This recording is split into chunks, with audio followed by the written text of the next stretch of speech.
Hello friends, welcome to Mukesh English point. आज हम एक न्यूज़ के बारे में पढ़ने जा रहे हैं। सुप्रीम कोर्ट का एक नया डिसीजन आया है। 10% जो EWS को जो रिजर्वेशन मिलता था उसके बारे में सुप्रीम कोर्ट ने फैसला दिया है। आज उस न्यूज़ को हम कवर करेंगे और कुछ ग्रामेटिकल एस्पेक्ट को जानेंगे और आगे इसको कैसे पढ़ा जाए इसको भी समझते चलेंगे। तो न्यूज़ के साथ साथ हमें न्यूज़पेपर कैसे पढ़ना चाहिए ये भी सीखेंगे। ठीक, आप में से जो चैनल पर नए हैं चैनल को शेयर कर दीजिए। आज की पहली न्यूज़ है डेट 8 नवंबर। सुप्रीम कोर्ट का एक नया डिसीजन आया है।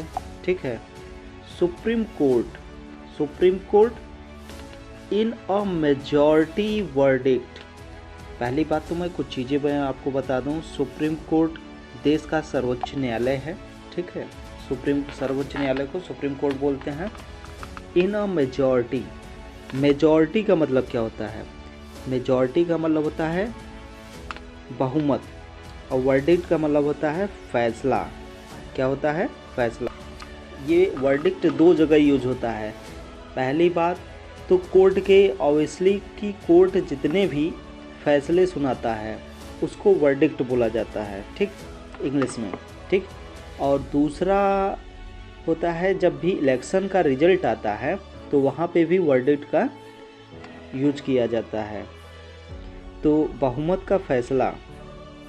ठीक, सुप्रीम कोर्ट। अब देखिए कॉमा देके यहाँ इंफॉर्मेशन इन्होंने बीच में दिया है कि सुप्रीम कोर्ट का जो वर्डिक्ट है। ठीक, अब इसको जोड़ देना है आपको यहाँ से। ठीक है, ये बीच में ये यहाँ से लेके यहाँ तक की चीज़ें ये इनके बारे में इंफॉर्मेशन बताए हैं कि सुप्रीम कोर्ट अपहोल्ड्स का मतलब क्या होता है? अपहोल्ड्स का मतलब होता है मेंटेन करना या कंफर्म करना, मतलब किसी बात को समर्थन करना या बरकरार रखना। तो यहाँ बरकरार रखने के सेंस में है। और वो भी कैसे? बहुमत में। बहुमत मतलब कि अगर 5 लोग हैं, 5 लोग में से 3 लोग किसी मामले पे अपना एक विचार रखते हैं तो उसे बहुमत बोला जाता है। तो supreme court upholds. Supreme court ने क्या किया? अपहोल्ड किया, मतलब बनाए रखा। क्या चीज़? EWS कोटा। EWS कोटा जो कि आपका 10% रिजर्वेशन दिया जाता है जनरल कैटेगरी के लोगों को। 10% रिजर्वेशन, 10% आरक्षण। रिजर्वेशन का मतलब आरक्षण। 10% रिजर्वेशन। अब रिजर्वेशन टू मतलब से किसको दिया गया? पुअरेस्ट मतलब गरीब, बहुत गरीब। ऑफ का मतलब होता है की। तो गरीब, सबसे गरीब किससे गरीब? गरीबों में सबसे ज़्यादा गरीब। गरीबों में सबसे ज़्यादा गरीब उनको 10% रिजर्वेशन। ठीक, एमंग। अब ये एमंग किसको? Forward classes castes. फॉरवर्ड जो कास्टेस हैं उनके बीच। एमंग का मतलब होता है के बीच में। क्या मतलब होता है? के बीच में। तो 10% रिजर्वेशन जो गरीबों में सबसे गरीब हैं वो भी कौन लोग? एमंग फॉरवर्ड क्लास, मतलब फॉरवर्ड क्लास में जो सबसे ज़्यादा गरीब हैं उनके लिए 10% का आरक्षण डज नॉट अफेक्ट। ये क्या नहीं करता? प्रभावित नहीं करता। किस चीज़ को? Basic structure. जो बेसिक स्ट्रक्चर है किसका? कॉन्स्टिट्यूशन का। ऑफ आ गया है ना, तो बेसिक स्ट्रक्चर तो किसका? आप जब भी का के ऑफ आ जाए, मतलब कोई भी आपका प्रीपोजिशन आए उसमें क्वेश्चन कर लीजिए। जैसे ऑफ का मतलब होता है का, के, की। तो आप सवाल पूछिए किसका, किसके। ठीक, तो बेसिक स्ट्रक्चर तो किसका बेसिक स्ट्रक्चर? तो आपको जवाब मिलेगा कॉन्स्टिट्यूशन का, मतलब संविधान का जो बेसिक स्ट्रक्चर है उसके आधारभूत संरचना को ये अफेक्ट नहीं करता। क्या नहीं करता? अफेक्ट नहीं करता। मतलब 10% रिजर्वेशन जो फॉरवर्ड क्लास में गरीबों में सबसे ज़्यादा गरीब है उनको 10% रिजर्वेशन दिया जाना, ये इफ़ेक्ट जो संविधान की मूलभूत संरचना है उसको ये प्रभावित नहीं करता। से। अब देखिए यहाँ पे है से का मतलब होता है कहना, ठीक, ये कहा। अब देखिए ये किस टेंस में है, प्रेजेंट इंडेफिनिट में। अब ये कैसे पता चला, क्योंकि यहाँ पे आगे इन्होंने कहा है कि 3 बेंच। अब 3 जजेस, 3 जजों ने कहा, तो इसीलिए ये प्लरल हो गया, यहाँ पे से आ गया। तो कहा, किसने कहा, 3 जजेस, 3 जजों ने, 3 जजेस, 3 जजों ने। उसके बाद फिर आ गया यहाँ पे क्या की चीज़, का के की, क्या आ गया, का के की। तो किसके 3 जज, ऑफ द 5 मेंबर बेंच, 5 जजों की पीठ में जो 3 जजेस थे उनका कहना था कि 10% जो रिजर्वेशन फॉरवर्ड क्लास के गरीबों में सबसे ज़्यादा गरीब हैं उनको दिया जाता है, वो संविधान के मूलभूत संरचना को अफेक्ट नहीं करता।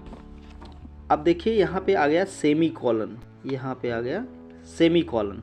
सेमी कॉलन सेंटेंस को अलग करने के लिए होता है कि कुछ अदर चीज़ें बताने के लिए। तो यहाँ से सेंटेंस अलग हो गया।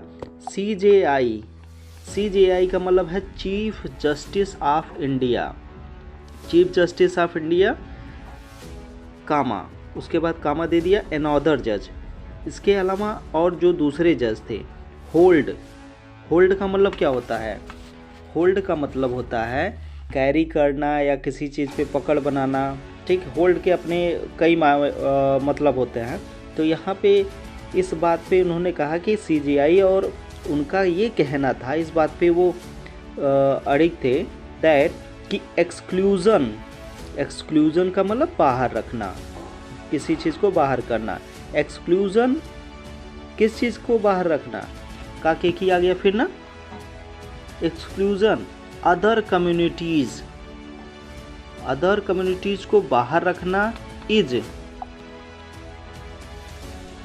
अवॉर्डली डिस्क्रिमिनेटरी। अवॉर्डली का मतलब होता है एडमिट करना पब्लिकली, किसी बात को स्वीकृत करना, मतलब स्वीकृत रूप से, यहाँ एडवर्ब के रूप में यूज किया गया है।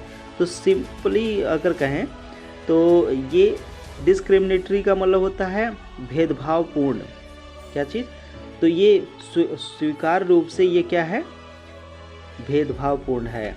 मतलब CJI और जो दूसरे जज थे, मतलब 3 जजों का फैसला था कि 10% जो रिजर्वेशन है मूलभूत संरचना को वो प्रभावित नहीं करता संविधान के, लेकिन CJI और जो दूसरे जज थे, 5 जजों की बेंच थी, तो CJI एक चीफ जस्टिस ऑफ इंडिया और जो दूसरे जज थे उनका कहना ये था कि अदर कम्युनिटीज़ को बाहर रखना इससे स्वीकृत रूप से वो भेदभावपूर्ण है। कॉन्स्टिट्यूशनल बेंच, ये कॉन्स्टिट्यूशनल बेंच, संवैधानिक पीठ ऑफ किसकी, काके की, तो किसकी, संवैधानिक बेंच किसकी, सुप्रीम कोर्ट की बेंच। सुप्रीम कोर्ट की बेंच ने क्या कहा, वो भी कब, ऑन मंडे, सोमवार को, इन 3-2 मेजॉरिटी डिसीजन, मतलब 5 में से 3 का फैसला अलग, 2 का फैसला अलग, तो 3 लोगों के फैसले में कहा, उसमें क्या कहा, तो अपहोल्ड का सेकंड फॉर्म और थर्ड फॉर्म अपहेल्ड। तो अपहेल्ड का मतलब होता है मेंटेन करना, बनाए रखा, मतलब कायम रखा।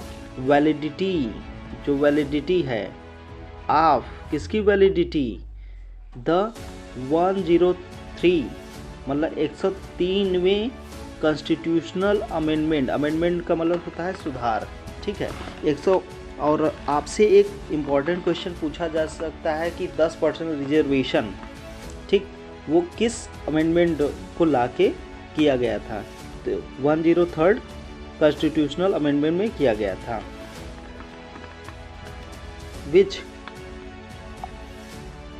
प्रोवाइड्स 10%, जो क्या करता है, विच मतलब जो, प्रोवाइड्स वो प्रोवाइड करता है, देता है 10% रिजर्वेशन इन गवर्नमेंट जॉब्स। अब ये 10% रिजर्वेशन किस में मिलता है, गवर्नमेंट जॉब्स में और एजुकेशनल इंस्टीट्यूशंस में, टू द, किसको, इकोनॉमिकली वीकर सेक्शन, जो इकोनॉमिकली वीकर, बहुत ज़्यादा कमज़ोर हैं, आर्थिक रूप से बहुत ज़्यादा कमज़ोर हैं, उनको हमने अभी तक पढ़ा कि 10% ये जो 103वां कॉन्स्टिट्यूशनल अमेंडमेंट हुआ वो क्या करता है, 10% रिजर्वेशन प्रोवाइड करता है गवर्नमेंट जॉब्स में और एजुकेशनल इंस्टीट्यूशंस में।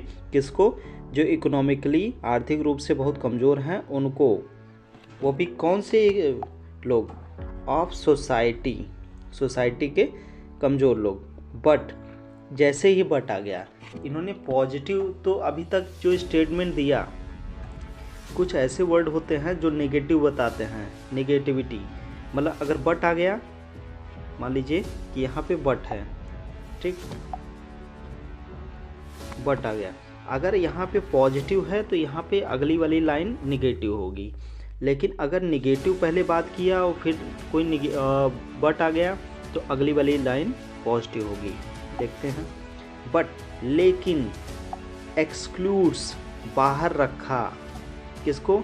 द पुअरेस्ट ऑफ पुअर, ठीक, among scheduled caste, scheduled tribes, socially and educationally backward classes, other backward classes from its scope. इस स्कोप से इन सबको बाहर रखा। मतलब उधर तो पॉजिटिव बताया कि 103वां जो अमेंडमेंट था उसमें ये 10% का रिजर्वेशन दे रहे थे, लेकिन SC ST और OBC और SE BC को इन्होंने बाहर रखा इससे। अब justice Maheshwari, Bela M Trivedi and JB Pardiwala, अब ये 3 जज थे जिन्होंने इसके पक्ष में फैसला दिया, ठीक। डिलीवर्ड द मेजॉरिटी, इन्होंने मेजॉरिटी मतलब बहुमत में दिया फैसला इसके। ओपिनियंस, ऑन ओपिनियंस मतलब होता है विचार। ऑन द 5 जज bench and hour long session, मतलब घंटों तक जो चली बहस में इन्होंने मेजॉरिटी में फैसला दिया इन 3 जजों ने। चीफ जस्टिस, अब देखिए अलग 2 जो जज थे, chief justice of India UU Lalit on his last working day, मतलब कल इनका अंतिम दिन था, मतलब कल ये रिटायर हो गए, ठीक। And justice S Ravindra Bhatt gave the minority view, इन्होंने क्या दिया?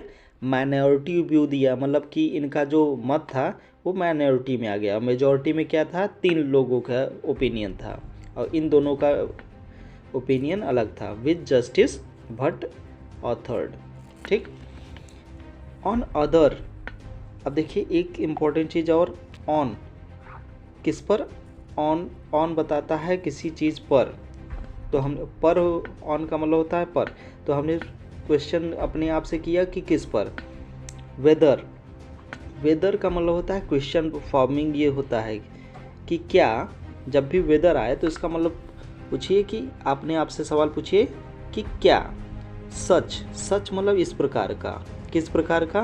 अ रिजर्वेशन, मतलब क्या इस प्रकार का रिजर्वेशन, किस पर? अब फिर ऑन आ गया तो कैसा रिजर्वेशन, किस प्रकार का रिजर्वेशन, किस पर? The sole basis of economic criteria, मतलब जिसका पूरी तरीके से जो आधार है वो किस पर है? इकोनॉमिक क्राइटेरिया पर, ठीक।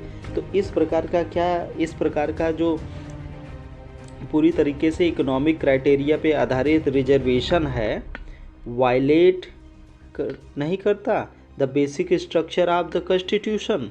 तो इन्होंने कहा कि इस मामले पर, कि जो ये क्वेश्चन था कि क्या इस प्रकार का रिजर्वेशन जो पूरी तरीके से आधारित है इकोनॉमिक बेसिस पे, ठीक, ऑफ द कॉन्स्टिट्यूशन, उस पर justice Maheshwari took the expensive view, उन्होंने एक एक्सपेंसिव, एक विस्तृत विचार रखा दैट कि रिजर्वेशन वाज इंस्ट्रूमेंट, रिजर्वेशन क्या है? एक हथियार है, किस चीज़ का? ऑफ अफर्मेटिव एक्शन, एक सही कार्य का, बाय द स्टेट का, किसका? स्टेट के द्वारा एक हथियार के रूप में यूज़ किया जाता है, शुड नॉट बी कन्फाइंड, और इसे सीमित नहीं रखना चाहिए किस तक, SC ST SE BC और नॉन क्रीमी लेयर OBC तक, बट आल्सो, और इसके साथ ही शामिल करना चाहिए एनी क्लास और सेक्शंस को। सो डिसएडवांटेज जो अभी तक वंचित है। एज टू एक फ्रेज है जिसका मतलब होता है जहाँ तक, या मतलब जिसकी बात करें जहाँ तक answer the description weaker section जो कमज़ोर सेक्शन है उनके वर्णन, डिस्क्रिप्शन का मतलब होता है वर्णन, ठीक है, उनकी बात करते हुए, उनके बात को उत्तर देते हुए, उन बातों पर उत्तर देते हुए उन्होंने कहा। Justice Trivedi on her part, justice Trivedi ने अपने पार्ट पर, मतलब जो उन्होंने कहा उस बात पर, नोटेड दैट, उन्होंने कहा कि द लेजिस्लेचर अंडरस्टैंड, लेजिस्लेचर जिन्हें आप चुनते हैं वो समझते हैं, नेता, ठीक है, विधायक लोग वो समझते हैं, एंड अप्रिशिएट, देखिए अंडरस्टैंड का मतलब होता है समझना, और अप्रिशिएट का मतलब क्या होता है, सराहना करना या मूल्यांकन करना। अब वो मूल्यांकन भी करते हैं, समझते भी हैं, मूल्यांकन करते हैं। द नीड्स मतलब ज़रूरत किसकी, इट्स ओन पीपुल, अपने लोगों की ज़रूरत को वो समझते भी हैं। द 3 जजेस इन द मेजॉरिटी में 3 जजेस ने ये बताया दैट कि reservation on economic criterion alone, economic basis पे ही केवल जो रिजर्वेशन दे रहा है वो केवल अकेले did not violate the basic structure of the constitution के अकेले उसको उल्लंघन नहीं करता। आज के लिए इतना ही। Thank you. आई होप आपको अच्छा लगा होगा।